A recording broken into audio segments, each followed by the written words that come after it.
को जगाओ, सद्गुरु ज्योत से ज्योत जगाओ। जीवन में श्री राम अविनाशी, जीवन में सद्गुरु अविनाशी, शरण शरण लगाओ, सद्गुरु ज्योत से ज्योत जगाओ। अंतर दिमल मिटाओ, सद्गुरु ज्योत से ज्योत जगाओ।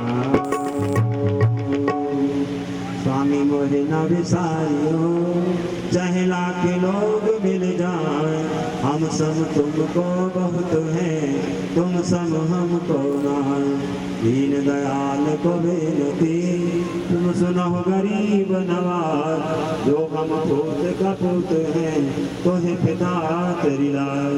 सब कुछ दीना आपने, भेंट धरू क्या ना, नमस्कार की भेंट लो, जोड़ो में दोनों हाथ, सद्गुरुदेव भगवान।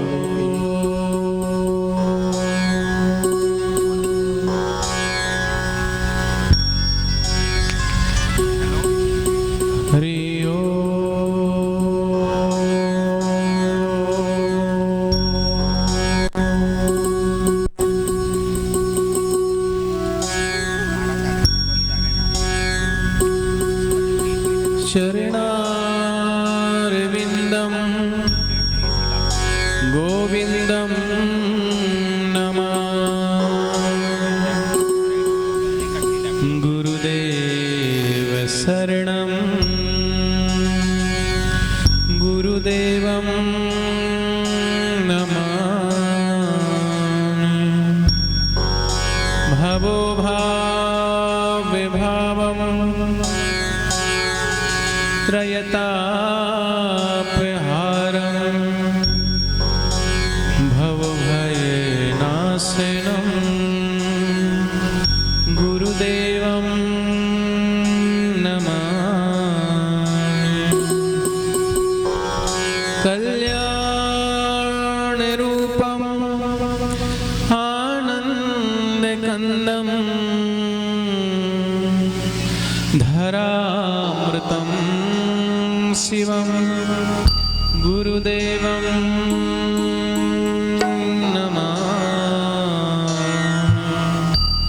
अरण्यं वरेण्यं सुरेशं महेशं, त्रयदेवरूपं गुरुदेवं नमामि।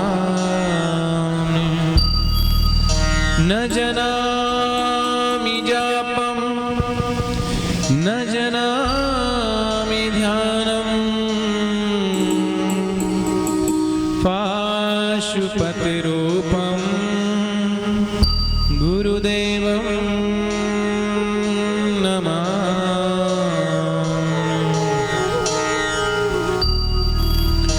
जय गणेश गणनाथ दयानिधि, सकल विघ्न कर दूर हमारे। मम बंदन स्वीकार करो प्रभु, चरण शरण हम आए तिहारे। गुरुर्ब्रह्मा गुरुर्विष्णुः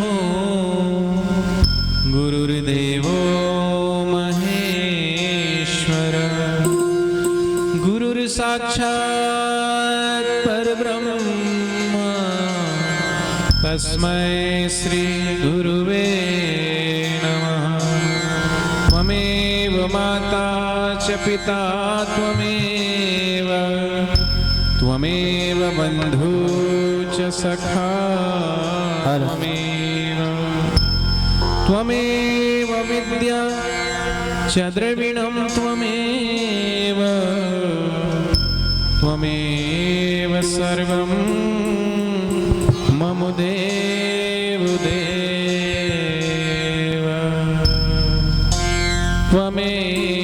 सर्वं मम देवदेव। हरि ओम।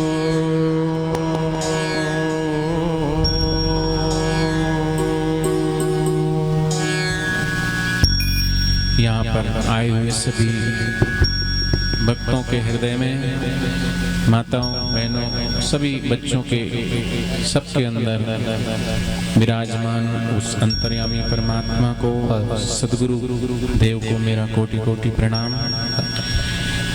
आप सब समय निकाल कर आज आए हैं उस भगवान का भजन सत्संग श्रवण करने के लिए। सावन का महीना है,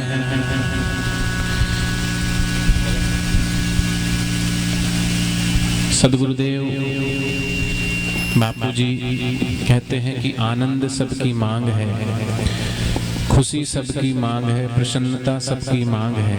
आनंद सबको चाहिए, खुशी सबको चाहिए, निरोगता सबको चाहिए, लेकिन सच्चा आनंद और सच्चा सुख कहाँ मिलेगा? बिनु सत्संग विवेक ना होई। बिना सत्संग के विवेक नहीं होता। हर चीज में विवेक चाहिए। क्या करना चाहिए, क्या नहीं करना चाहिए, क्या करने से दुख प्राप्त होता है, क्या करने से सुख और आनंद की प्राप्ति होती है। जब तक ये विवेक नहीं होगा तो दुखों से छुटकारा कैसे होगा? हर चीज, घर में सब्जी काटते हैं तो उसमें भी विवेक, एक साधारण विवेक है ना। ये सब्जी काट रहे हैं तो कहीं हाथ ना काट रहे, कोई उंगली काटता है क्या? जानते हैं कि उंगली नहीं कटनी चाहिए, संभल के काटते हैं। तो ये भी एक साधारण विवेक है। आटा गूंथते हैं तो नमक कितना डालना सब्जी, ये भी विवेक है। बुद्धि से करते हैं कि नहीं, कितना करना चाहिए कितना नहीं, तो वहां भी बुद्धि का उपयोग होता है। ऐसे ही आत्मा क्या है, परमात्मा क्या है, जीव को पाप और पुण्य क्यों मिलते हैं, मर के जाता कहाँ है, कर्मों का फल क्या होता है, सुख क्यों मिलता है, दुखों का फल भोगना क्यों पड़ता है, ये सब चीजें सत्संग से पता चलता है। लेकिन वो सत्संग भी भगवान की कृपा से ही प्राप्त होता है। बिन सत्संग विवेक ना होई, राम कृपा बिन सुलभ ना सोई। ईश्वर की कृपा से ही होता है। और सद्गुरु की प्राप्ति भी ईश्वर की कृपा से होती। इस कृपा बिन गुरु नहीं, गुरु बिना नहीं ज्ञान, बिना गुरु के ज्ञान नहीं, ज्ञान बिना आत्मा नहीं, गावहीं वेद पुराण। इसलिए तो भगवान श्री राम आए ईश्वर का अवतार लेकर, तो भी वो गुरु वशिष्ठ जी के चरणों में गए। भगवान श्री कृष्ण आए तो मुनि सांदीपनि के चरणों में गए। इतिहास साक्षी है, शास्त्र प्रमाण है कि जो भी महापुरुष ने अपने जीवन में उस ब्रह्म तत्व को, परमात्मा तत्व को पाया है, तो गुरु तत्व से एकाकार होकर के और गुरु की कृपा को पाकर के गुरु चरणों में जाके ही पाया है। साधारण लौकिक जगत की चीजों को सीखने के लिए, जानने के लिए भी किसी न किसी की आवश्यकता पड़ती है। तो जो पार ब्रह्म परमेश्वर है, ईश्वर तत्व है, उसको जानने के लिए, नहीं तो अर्जुन जैसा जो सशरीर स्वर्ग में गया था, उसको भी भ्रांति हो गई थी। और जब भगवान ने उसको शिष्य बना करके भगवद गीता का उपदेश दिया, तब भी तरह तरह के संशय, तरह तरह के विचार उसको खाते गए। लेकिन संशय की निवृत्ति करने के लिए पूर्ण पुरुष ईश्वर के रूप में परमेश्वर ने उसकी संशय को निवृत्ति प्रदान की। उसी प्रकार ये जीव के भी तरह तरह के संशय हैं। सबसे बड़ा संशय तो जन्म और मरण का, और वो संशय दूर होता है सद्गुरु के चरणों में जाने से। तो यहाँ आप आए हैं तो थोड़ी देर भगवान का भजन करके, सुमरण करके, सत्संग सुन के पुण्य तो होता है, लेकिन आनंद अगर आपको चाहिए और उस आनंद को खुद अपने आप महसूस करना है। हमारे बापूजी कहते हैं कि उधारा ज्ञान नहीं, मरने के बाद का वादा नहीं कि मर करके आपको स्वर्ग मिलेगा कि नरक मिलेगा। मरने के बाद आप कहाँ गए, स्वर्ग भी यही है, नरक भी यही है। और वो आनंद स्वरूप परमात्मा आपके भीतर है, तो उसका आनंद अभी आप प्राप्त कर सकते हो यही। और वो आनंद छोटे और बड़े से संबंध नहीं रखता, वो आनंद अमीरी और गरीबी से संबंध नहीं रख सकता। ये देह के संबंध हो सकते हैं, शारीरिक सुख भोग कम ज्यादा हो सकता है, अमीरी गरीबी उसमें बाधा आ सकती है, लेकिन जो परमात्मा प्रदत्त जो सबका स्वभाव है सच्चित आनंद, वो सबका मूल स्वरूप परमात्मा का हृदय है, वो सबके हृदय में है। वो आनंद चाहिए तो अभी अभी आपको प्राप्त हो सकता है, लेकिन उससे जुड़ना पड़ेगा।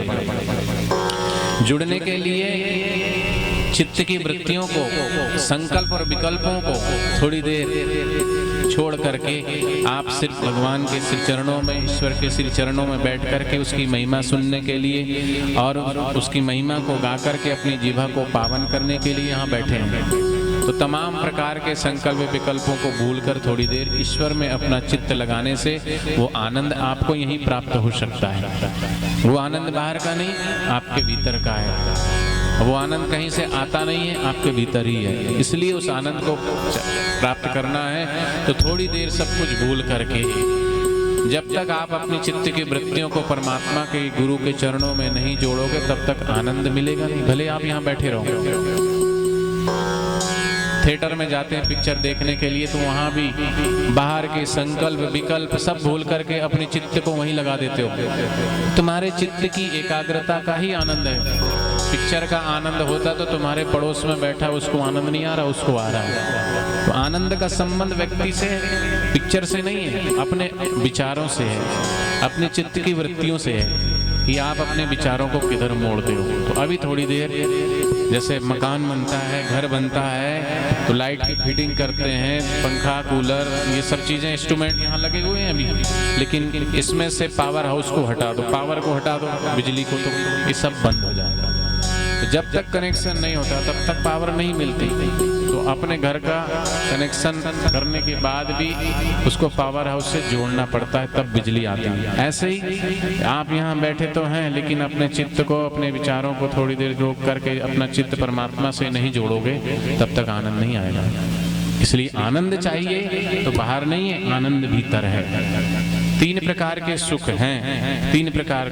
एक होता है क्रियाजन्य सुख जिसको बोलते हैं, जो साधारण सुख इंद्रियों के द्वारा लिया जाता है। देख करके, देखोगे कोई चीज सुख मिलेगा, खाओगे कोई चीज जब सुख मिलेगा, सुनोगे कोई चीज जब सुख मिलेगा, किसी से मिलोगे तो पांच इंद्रियों के, पांच विषयों से जो सुख लेते हैं उसको बोलते हैं क्रियाजन्य सुख।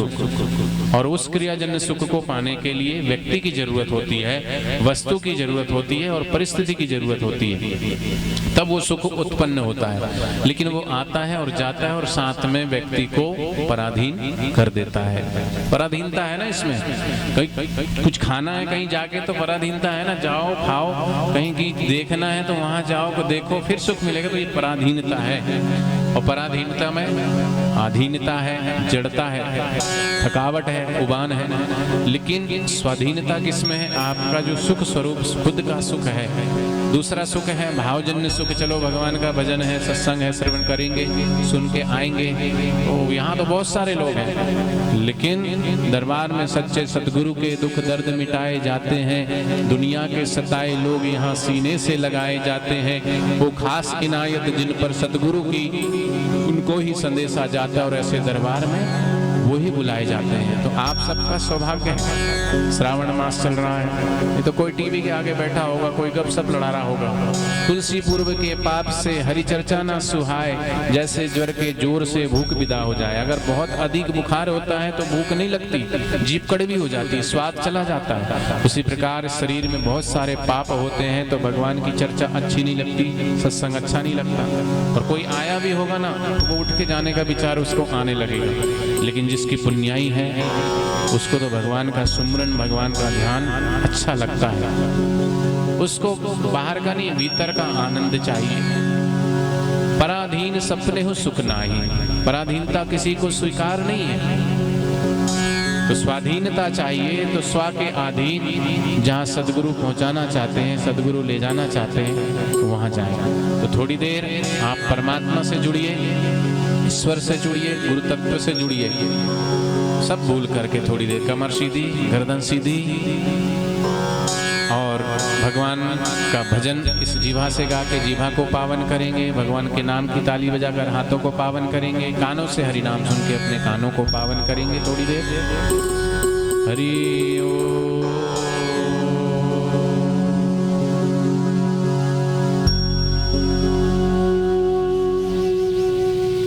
हरि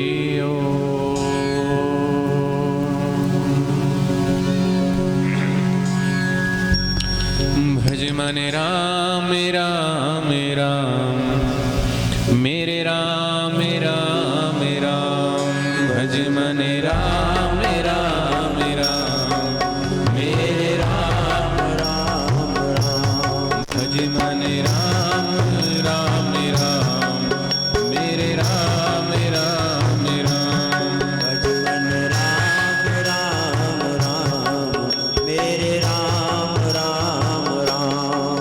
हरि ओम हरि ओम हरि ओम हरि ओम हरि ओम हरि ओम हरि ओम हरि ओम हरि ओम हरि ओम हरि ओम हरि ओम हरि ओम हरि ओम हरि ओम हरि ओम। भज मन राम राम राम मेरे राम राम राम भज मन राम राम राम मेरे राम राम राम।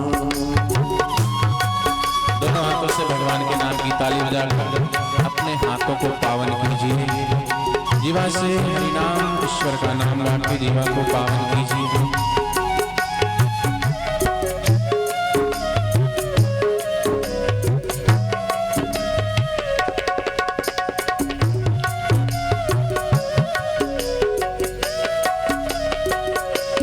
झूठी जग की सारी माया कोई काम न तेरे आया। झूठी जग की सारी माया कोई काम न तेरे आया। पड़ा रहेगा माल खजाना छोड़ दिया सुत जाना है। कर सत्संग अभी से प्यारे नहीं तो फिर पछताना है। खिला पिला कर देह बढ़ाई वो भी अग्नि में जलाना है। खूब कमाया इस जग में आकर क्या हीरे क्या मोती क्या करें अंत समय कफन में जेब नहीं होती। जाएगा तो भगवान का नाम भगवान का सुमरन भगवान का ध्यान। इसलिए उस भगवान के नाम की कमाई। हंस हमेशा सरोवर में वास करता है। हंस दाना चुनगा दाना नहीं चुगता मोती चुगता है सच्चा हंस। उसी प्रकार सत्संग भी सच्चा मान सरोवर है। सदगुरु का द्वार सच्चा मान सरोवर है। और सदगुरु के मुख से निकले हुए वचन वो सच्चे हीरे और सच्चे मोती है। और उन सच्चे हीरे और मोती को जो चुगता है वही सच्चा हंस है। तो अभी आप बैठे हो सत्संग के मान सरोवर में तो भगवान के नाम के हीरे मोती चुगो। बाहर के हीरे मोती तो यहीं रह जाएंगे लेकिन सत्संग रूपी जो हीरे मोती है वो कोई छीन नहीं सकता। कुटुंब उसको कोई ले नहीं सकता। भाई बंधु उसको बंटवारा नहीं कर सकता। वो स्व का है खुद का है बाहर का नहीं है। बाहर की संपत्ति कोई छीन सकता है लेकिन ये आत्म रूपी संपत्ति भगवान के नाम रूपी संपत्ति वो आपकी खुद की है। इसलिए झूठी जग की सारी माया कोई काम न तेरे आया। झूठी जग की सारी माया कोई काम न तेरे आया। जिसने नाम प्रभु का गाया वो भव सिंधु से तर पाया। जिसने नाम प्रभु का गाया वो भव सिंधु से तर पाया। भज मन राम राम राम मेरे राम राम राम मन राम राम राम मेरे राम राम राम। भोजन की शोभा थाली से मेहंदी की शोभा लाली से कान की शोभा बाली से बगीचे की शोभा माली से उसी प्रकार हरि कीर्तन की शोभा हरि नाम के ताली से। जय हो।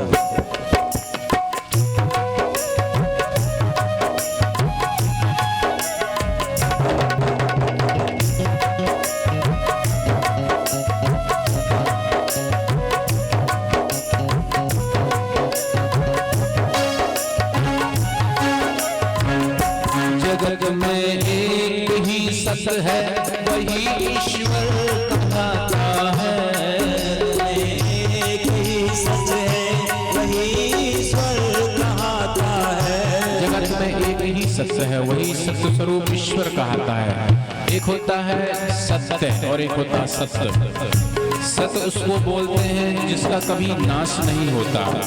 आप हम बैठे हैं, आपको सुनाई पड़ रहा है, आपको दिखाई पड़ रहा है, ये सत्य है लेकिन सत्य नहीं है। लेकिन सत्य उसको बोलते हैं जो पहले भी था, अभी भी है और बाद में भी जो रहेगा उसको बोलते सत्य। अभी हम पहले नहीं थे यहाँ, अभी है, बाद में हम नहीं रहेंगे, तो सत्य हुआ। क्या कर रहे हो भैया? सत्य जिसका कभी नाश नहीं होता उसको बोलते हैं सत्य। और सत्य शरीर है, ये सत्य है, लेकिन शरीर पहले नहीं था, अभी है और बाद में नहीं रहेगा, उसको बोलते हैं सत्य।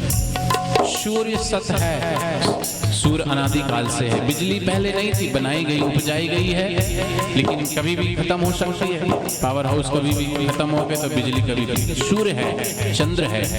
ऐसी नानक जी ने जो भी उस परमात्मा को पाते वो उसी सत्य की बात करते हैं। उसी सत्य को गीता में, उसी सत्य को रामायण में, उसी सत्य को भागवत में, उसी सत्य को हर ग्रंथ में, वेद में, पुराण में सबने अपनी अपनी मत के अनुसार से कहा है। लेकिन कहते हैं जब सत्य स्वरूप परमात्मा में हम आ जाते तो उसी सत्य की, नानक जी ने कहा आद सत्य जुगात सत्य, नानक हो से भी सत्य। जो पहले था अब है और बाद में रहेगा उसको बोलते सत्य। तो भगवान ने कहा जगत में एक ही सत्य वही ईश्वर कहता है। भगवान ने गीता में कहा सर्वधर्मान परित्यज्य मामेकम शरणं व्रज। तू सब धर्मों को छोड़कर मेरी शरण आ जा।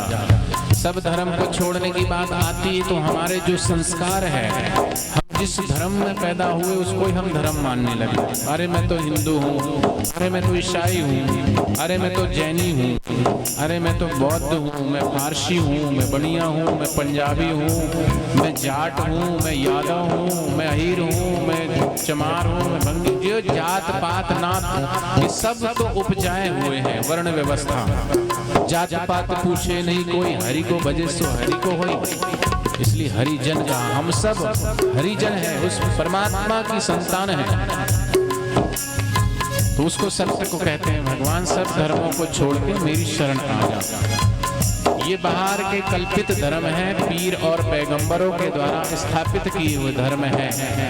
एक है आपका वास्तविक धर्म, जिस धर्म में गीता में कहा भगवान ने, गीता का जो धर्म है वो एक मत और पंथ और मजहब का नहीं है, सबका है, आपका खुद का धर्म है, जो अनादिकाल से है, जो सबको धारण किया हुआ है, जिसकी सत्ता से ये समस्त शक्तियां, सूर्य चंद्र ग्रह पृथ्वी संचालित होती है। हमारी तुम्हारी सबके हृदय की धड़कनें जो चला रहा है, जो श्वास देने की सत्ता दे रहा है, वो सबको चलाने वाला जो वास्तविक में सत्ता है, सत्य है, वही धर्म है जो सबको धारण किया हुआ। धार्यति धर्म, जो सबको धारण किया हुआ है। उस सत्य स्वरूप में आने के लिए परमात्मा कहते हैं कि बाहर के कल्पित धर्मों को छोड़कर वास्तविक धर्म में आ जाओ।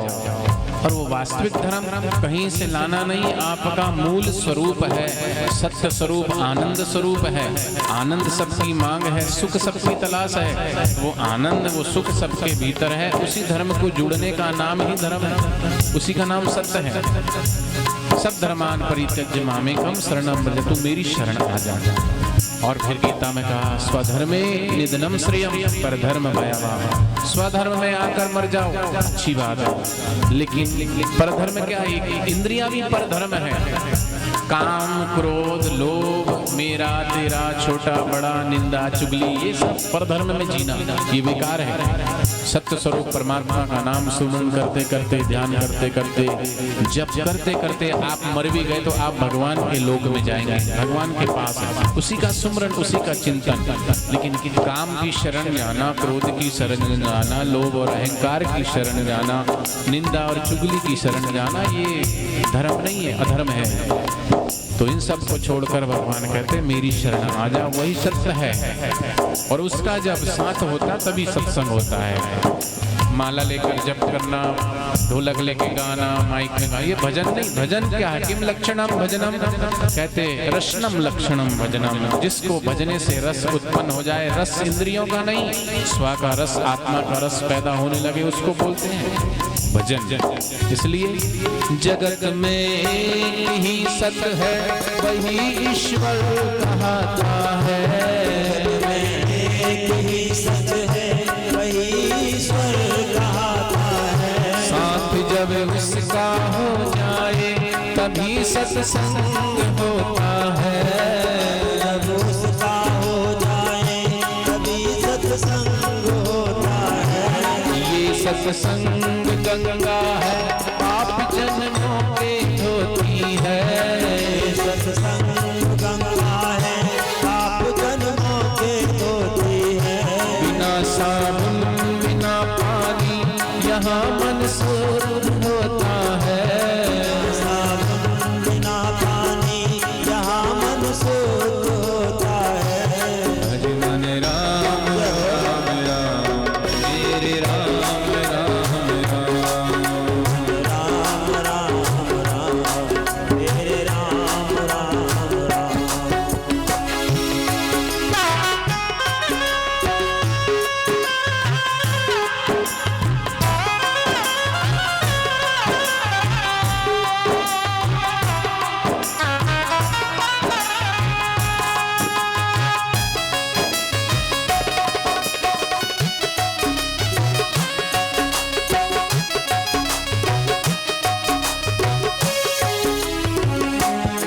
ऐसा हो सुधालय है, व्याधियां दूर हो मन की।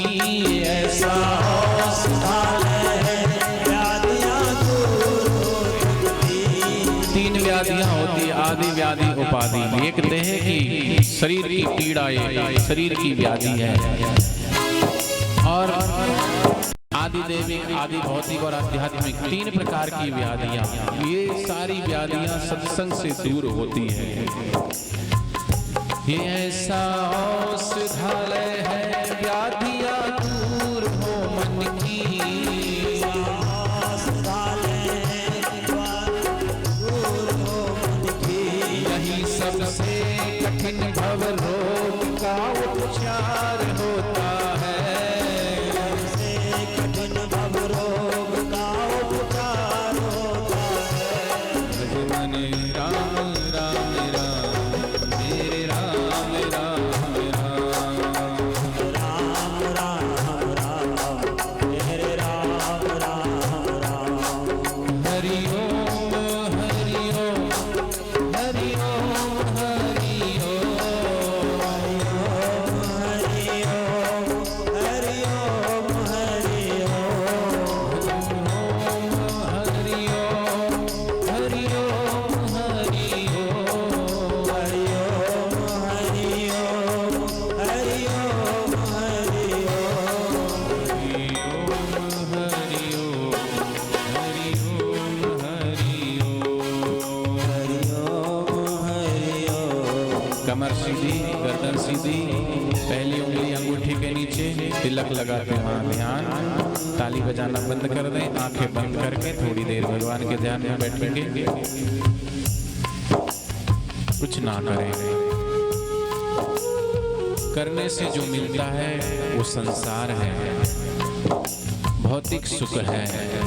और सुबह से हम शाम तक उस भौतिक सुख की तलाश में दौड़ते हैं, भागते हैं। हर क्रिया में, हर कृत्य में हम सुख की मांग रखते हैं।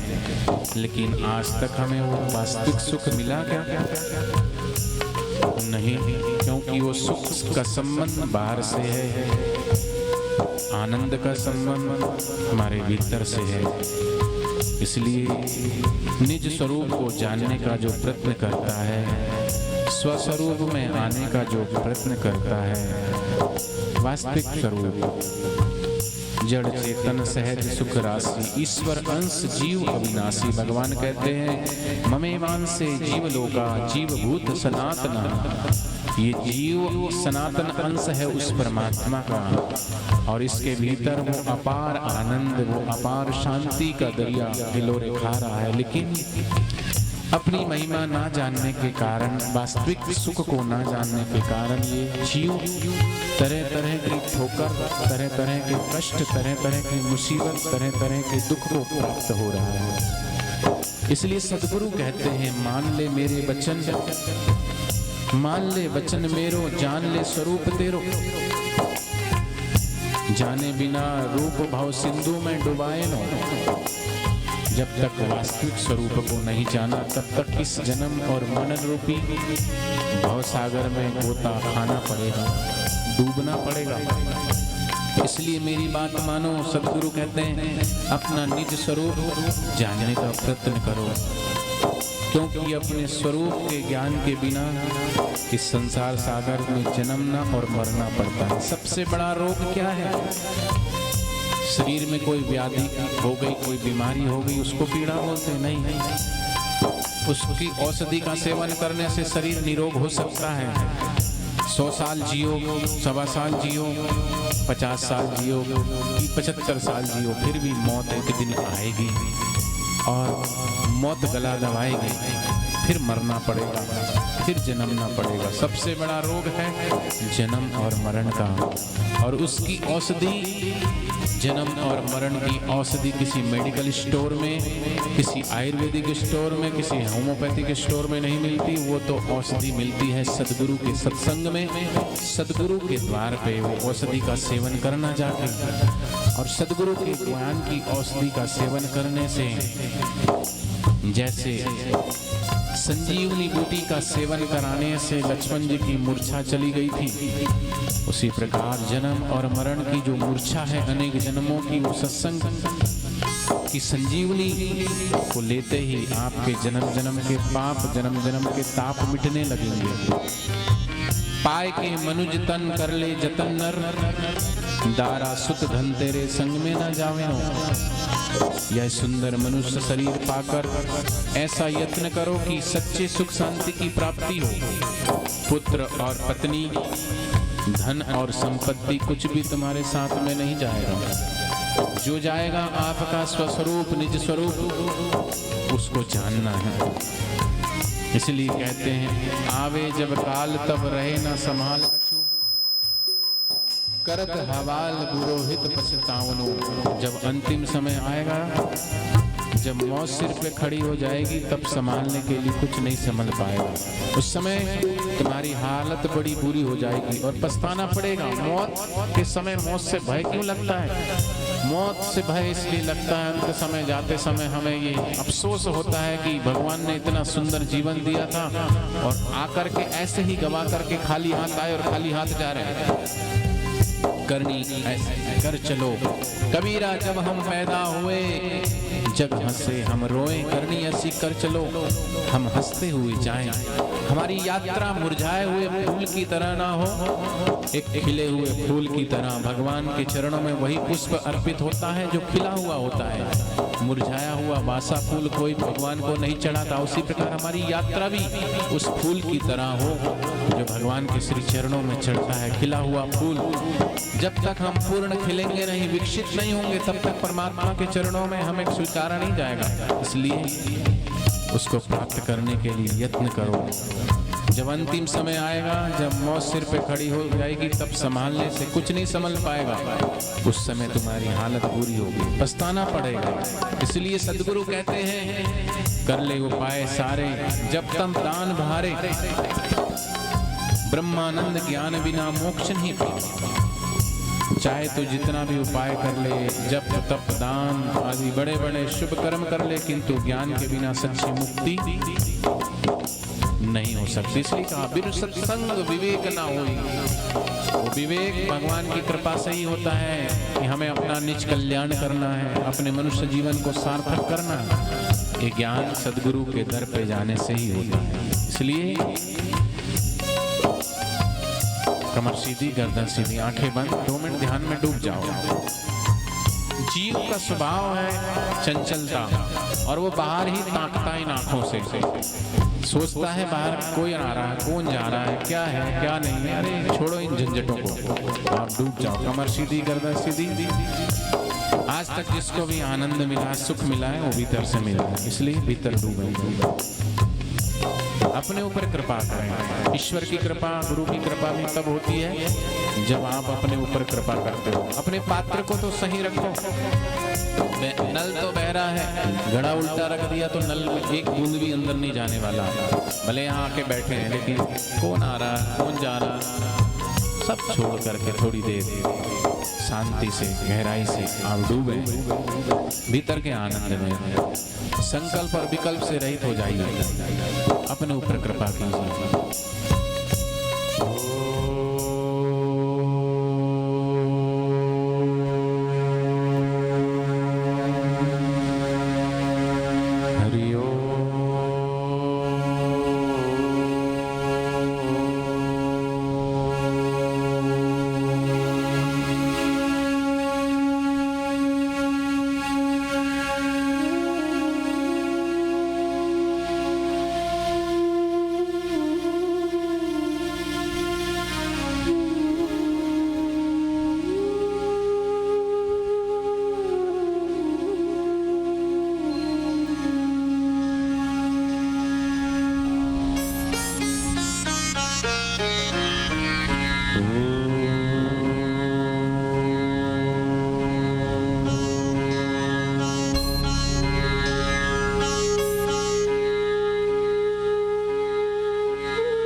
आंखें बंद, कमर सीधी, गर्दन सीधी। शिवनेत्र पे श्रावण मास चल रहे हैं, भगवान का ध्यान करते हुए शांत होते जाएं थोड़ी देर। हे प्रभु आनंद दाता, आनंद हमको दीजिए। हे प्रभु आप ज्ञान दाता, ज्ञान हमको दीजिए। शीघ्र सारे दुर्गुणों को दूर हमसे कीजिए।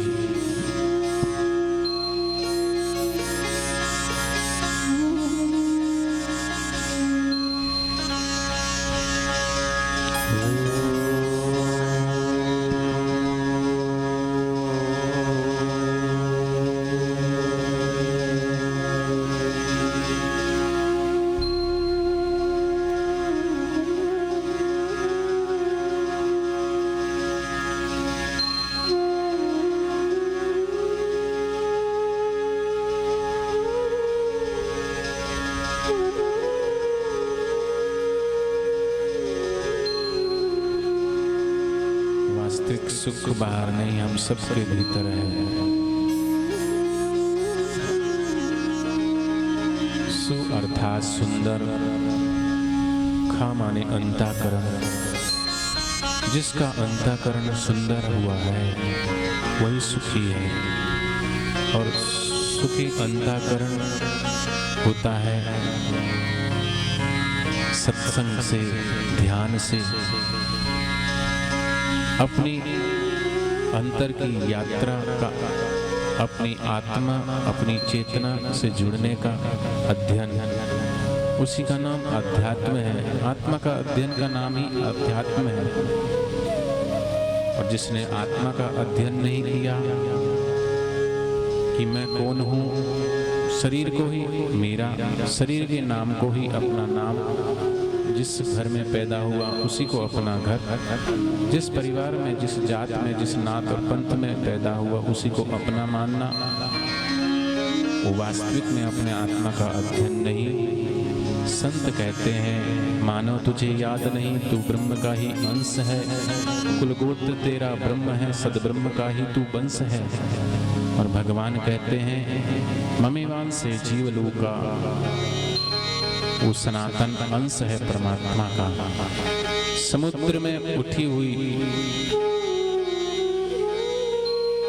बुदबुदा समुद्र से भिन्न नहीं है, उसी प्रकार हमारी भी चेतना उस परमात्मा से भिन्न नहीं है। जिन्होंने जाना है, जिन पाया, जिसने पाया है उसी ने जाना है, इसलिए थोड़ी देर उसके ध्यान में है।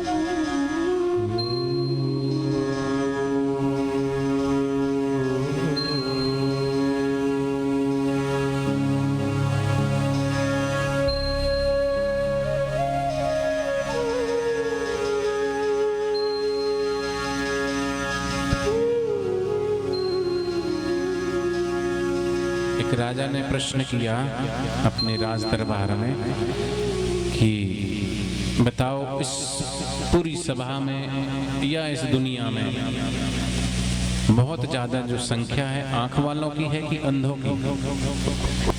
प्रश्न बड़ा अटपटा था कि राजा कैसा प्रश्न पूछ रहा है। तो साधारण सा प्रश्न लग रहा है, लेकिन प्रश्न में कुछ मार्मिकता छुपी हुई थी।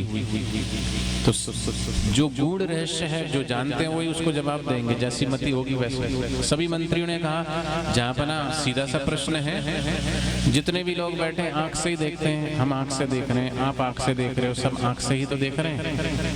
हजारों में लाखों में कोई अंधा होता है, तो मानना पड़ेगा कि इस दुनिया में आंख वालों की संख्या बहुत है, अंधों की तो गिनी चुनी है। सबसे बारी बारी से पूछा, और एक मुख्यमंत्री था जो उसका जो विशेष बुद्धि में अग्रणी था, सदगुरु का शिष्य रहा होगा, उससे पूछा तो उसने बिल्कुल विपरीत जवाब दिया। कहने लगा जहाँ पर ना मुझे लगता है कि आंख वाले तो बहुत कम लोग होते हैं, अंधों की संख्या मुझे बहुत ज्यादा नजर आती है। उसका ये अटपटा प्रश्न सुन करके सभी को आश्चर्य भी हुआ। कहने लगे कि कैसी बात करता है, अरे जितने भी लोग हैं यहाँ दरबार में सबकी आंखें हैं, हम तुम्हें देख रहे हैं, तुम हमें देख रहे हो, सब तो देख रहे हो। राजा ने कहा कैसे?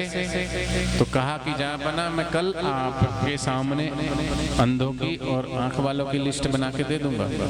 दूसरे दिन वो मंत्री सुबह होते ही उसी राज्य की किसी बीच बाजार में जूता उतार के लकड़ी में उल्टा टांग के गोल गोल घुमाने लगा और अपने सहपाठी को बिठा दिया कि यहाँ जो भी आए और जो भी पूछे उसका नाम लिखते जाना है, सारे से समझा दिया। अब वहाँ जो भी आए देखे ये क्या कर रहा भैया, अरे क्या हो गया, ये तो फलाने राजा का फलाना मंत्री है, आज इसको क्या हो गया है, ये क्यों जूता घुमा रहा है, भाई क्या हुआ, क्या कर रहे हो? मंत्री को इशारा करता, मंत्री वहाँ नाम लिख देता।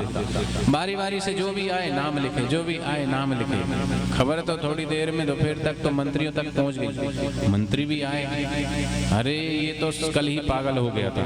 कल राजा ने प्रश्न पूछा था कि आंख वालों की संख्या की अंधों की, तो कल कह रहा था कि अंधों की संख्या बहुत है। कल ही इसका दिमाग सठिया गया था, विक्षेप हो गया, पागल हो गया लगता। तो दूसरे दिन प्रयोग कर रहा था, लिस्ट बना रहा था। फिर राजा ने मंत्री एक आए, दो आए, तीन आए, सभी मंत्री बारी बारी से आए, जो भी पूछे तो वही जवाब, वही सारे से नाम लिखता। अरे वीर क्या हुआ भाई, मंत्री जी क्या हुआ, ये क्या कर रहे हो? फलाने फलाने बड़े बड़े इतने बड़े राजा के तुम मंत्री हो। कुछ नहीं बोला।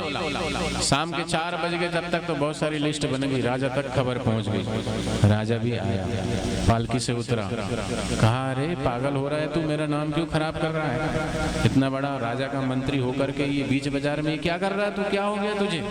बोले जहाँ पना कुछ भी नहीं हुआ है, बस आपने जो प्रश्न कहा था कल, मुझे उसका उत्तर ढूंढने के लिए आया था और अधिकतर 99% मेरा काम हो गया और 100% तो आपने आके पूरा कर दिया।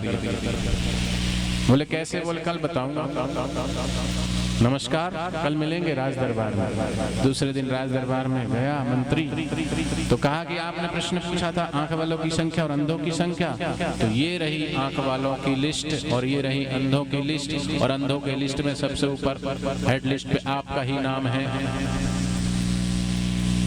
बोले मतलब? बोले मतलब अपने मंत्रियों से पूछो, जिसका नाम है उनसे भी पूछो, सबको पता था मैं जूता ही तो घुमा रहा हूँ, इसमें पूछने की क्या बात है? दिखना ही, आंख से दिखा था कि नहीं, जूता ही तो घुमा रहा था कि और कुछ कर रहा था? आप बताओ राजा साहब, आपने देखा था मैं क्या कर रहा था? जूता ही तो घुमा रहा था, फिर क्यों पूछा आपने कि ये क्या कर रहे हो? आंख होते हुए भी अंधे। हमें लगता है कि वो देख रहा है, फिर भी उसको दिखाई नहीं दे रहा है। लेकिन हम जो देख रहे हैं, हम भी तो हैं अंधे। जो दिखना चाहिए वो नहीं दिख रहा है। जो सत्य स्वरूप है, सब में परमात्मा का वास है, सब घट मेरा साईं खाली घटना कोई। जो दिखना चाहिए वो नहीं दिख रहा, जो नहीं दिखना चाहिए वो दिख रहा है। असत्य में सत्य भास रहा है। तो आंख होते हुए क्या हो? अंधे हुए। वास्तविक आंख ये चर्म चक्षु नहीं है। वास्तविक आंख हमारी भीतर का जो अंतः चक्षु है, तीसरा नेत्र है, भगवान की दिव्य दृष्टि है। वो जब तक नहीं खुली तब तक वास्तविक दर्शन नहीं होगा। अभी तो हम अपने हिसाब से भगवान का दर्शन करते हैं, अपनी आंखों से। जितनी आंखों से दिखता है उतना ही नहीं, जितना कानों से सुनाई पड़ता है उतना ही नहीं, जितना बुद्धि के सोच में आता है उतना ही नहीं उनकी महिमा होती है भगवान की। वो तो जिस दिन आप उनकी पूरी महिमा को जानोगे तब समझ में आएगा। और वो समझ आएगा आपका भीतरी चक्षु अंतःकरण का जो तीसरा नेत्र है, शिव नेत्र, वो जब तक जागृत नहीं होगा तब तक वास्तविक नेत्र की उपलब्धि जब तक नहीं होगी। तो इन आंखों से वही देखेगा जैसे तुम्हारे संस्कार, जैसी तुम्हारी समझ है। चीज वही है। एकांत में कोई दिखा, जंगल में एक विशाल एक मंदिर सा बना हुआ है। चोर कहता है कि तुम जंगल में देखो कितना एकांत में मंदिर बना हुआ है, चोरी करके यहाँ सामान लाके रखो। तो कामी कहता है मैं किसी को लेके आऊं यहाँ पे अपना काम विकार भोगूं, तो कितना एकांत है। और ध्यानी सत्संगी कहता है कि मैं अगर भगवान का ध्यान लगाऊं तो जिसकी जैसी गति होती है, जैसी सोच होती, जैसी मति होती, वो वैसी सोचता है। चीज वो एक है, लेकिन वास्तविक नेत्र ये नहीं है। वास्तविक नेत्र ज्ञान का चक्षु है। और वो ज्ञान का नेत्र, जिनका नेत्र खुला है, उनके चरणों में जाने से हमारा भी वो नेत्र खुलने लगता है। बुझे हुए दीपक से प्रकाश नहीं होता। प्रकाशित करने के लिए दूसरे दीपक से प्रकाश लेना पड़ता है, प्रज्वलित करना पड़ता है। तेल डाल दो दीपक में, रुई लगा दो, लेकिन जलती नहीं है। उसके जलाने के लिए आग का संपर्क चाहिए। चाहे माचिस के द्वारा जलाओ, मोमबत्ती के ज्वाला जलाओ या दूसरे दीपक से जलाओ, तो जली हुई ज्योत से ही बुझी हुई ज्योत जलती है। तो जिनकी आंख खुली है, वास्तव में उनके संपर्क में आने से, उनके दर्शन से, सत्संग से ही हमारी वो वास्तविक आंख खुलती है। नहीं तो बस जहाँ रह रहे हो उसी को अपना मानते हो। रे मन मुसाफिर, निकलना पड़ेगा, काया कुटी खाली करना पड़ेगा। भाड़े के क्वार्टर को क्या तू सवार है, एक दिन तुझे घर का मालिक निकाले। इस शरीर भी भाड़े की क्वार्टर है, इसमें आत्मा रूपी परमात्मा ने जो दे करके भेजा है, इसका भाड़ा भी देना चाहिए। भाड़ा क्या है? परमात्मा के नाम का ध्यान, परमात्मा के नाम का सुमरन, परमात्मा के नाम का जप, ध्यान, सेवा, सत्कर्म इस शरीर से नहीं किया तो किराया कहाँ दिया आपने? मनुष्य जीवन मिला लेकिन मनुष्यता के लक्षण नहीं आए तो आदमी मनुष्य का जन्म पाकर ही मनुष्य बन जाए तो भी बहुत बड़ी बात है। मनुष्यता को पाले, जो सीले मन से सार क्या है, असार क्या है, सबके बारे में तो हम डिक्लेयर बोल देते हैं। हमें ये पता होता है कि कुत्ते का बच्चा है, बड़ा होकर के उसका भविष्य वो कुत्ता ही बनेगा। गधे का बच्चा बड़े होकर गधा ही बनेगा। सुअर का बच्चा बड़ा होकर सुअर ही बनेगा। ये बिल्कुल डेफिनेट पक्का है, चढ़ेगा। तो रे मन मुसाफिर, निकलना पड़ेगा, काया कुटी खाली करना पड़ेगा। हम सोचते हैं घर हमारा है, दुकान हमारी है। इस भगवान की त्रिगुणमयी माया से सम्मोहित होकर के जीव उसी में घूमता है, उस सर्कल से बाहर नहीं निकलता। कभी तुम देखो अपने आप को, हम अपना, हमारा ये नाम है, हम यहाँ जाते हैं, इससे मिलते हैं, ये करते हैं, ये करते हैं, वो एक उससे हट करके कभी देखो, सोचो तो समझ में आएगा। लेकिन मुसाफिरी के लिए होता है, यात्रा करने के लिए होता है, पथिक रास्ता चलने के लिए होता है। तो हम सब पथिक हैं उस परमात्मा के और हमको जाना है, वहाँ की यात्रा हमें करनी है। लेकिन यात्रा करने के लिए जाते हैं तो क्या चीज आवश्यकता होती है? भाई आवश्यक सामान ले लेते हैं, जहाँ जा रहे हैं वहाँ के लिए, किससे मिलना है उसके लिए, खाने पीने का सामान, पहनने ओढ़ने के कपड़े, ब्रश, साबुन, टूथपेस्ट, तेल, कंघी सब बैग पैक करते हैं।